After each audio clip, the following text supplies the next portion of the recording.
Bonjour, je suis Delia Fodor, je suis courtière hypothécaire et je suis la fondatrice de l'Académie immobilière des acheteurs. J'aimerais faire aujourd'hui une série de 2 vidéos qui va parler de bureau de crédit et pointage de crédit. Donc, on va commencer par la première, le bureau de crédit. C'est important, j'ai beaucoup de clients qui me demandent comment ça fonctionne, c'est quoi ça, pourquoi j'ai mon pointage de crédit qui n'est pas assez élevé, comment faire ça, ou bien comment augmenter mon pointage de crédit.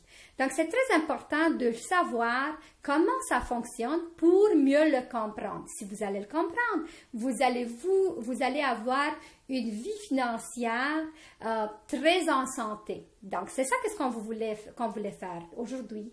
Puis, j'aimerais vous dire une petite chose. On n'apprend pas à l'école, malheureusement. Même aujourd'hui, les enfants n'apprennent pas à l'école comment utiliser une carte de crédit, qu'est-ce qu'on devrait faire, quand est-ce qu'on utilise une carte de crédit, qu'est-ce qu'on ne devrait pas le faire.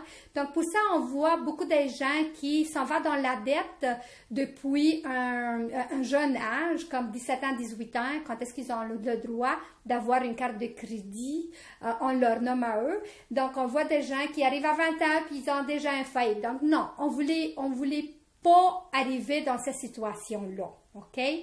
Bon, donc on va commencer. Le bureau de crédit. C'est quoi le bureau de crédit? C'est qui le bureau de crédit? Donc, le bureau de crédit, sont 2 agences au Canada qui s'occupent de bureau de crédit.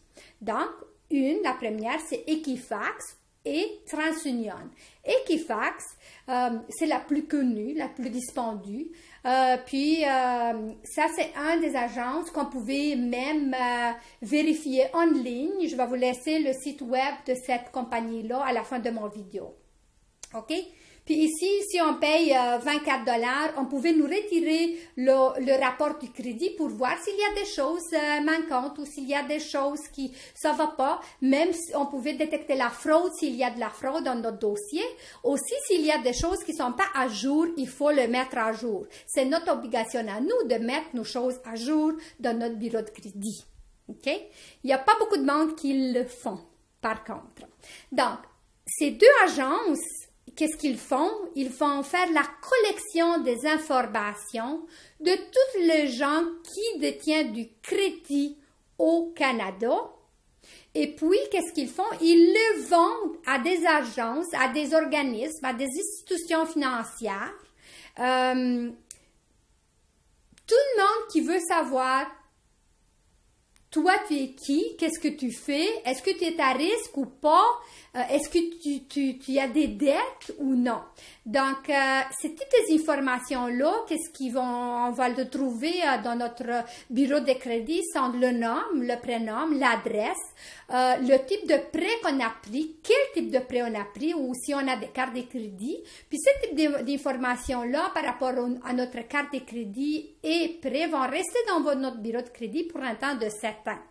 Par contre, si on a des choses qui sont négatives dans notre bureau de crédit, comme un jugement, une faillite, un recouvrement ou bien une protection de consommateur, à cet instant-là, cette information-là va rester dans notre bureau de crédit pour 10 ans. Faire bien attention, c'est 10 ans. Donc, dans le rapport de crédit, quand est-ce que vous allez le demander, qu'est-ce que vous allez voir? Vous allez voir des informations comme quoi, quand est-ce que vous avez ouvert votre compte, combien d'argent vous devrez à cette institution financière ou carte de crédit, si vous avez fait votre paiement en temps ou vous avez eu des retards de paiement. OK? Puis, une autre importante information, qu'est-ce que vous allez retrouver? C'est la limite de votre solde, OK? La limite de votre crédit. Donc, ça, c'est très important parce que, comme vous allez voir dans l'autre vidéo qui va parler de pointage de crédit, je vais vous faire très bien comprendre comment ça fonctionne puis comment vous pouvez augmenter votre chance d'avoir un meilleur pointage de crédit. Donc, c'est ça qu'est-ce qu'il faut comprendre de bureau de crédit. C'est ça comment ça fonctionne. C'est ça qui sont les institutions qui prélèvent cette information-là.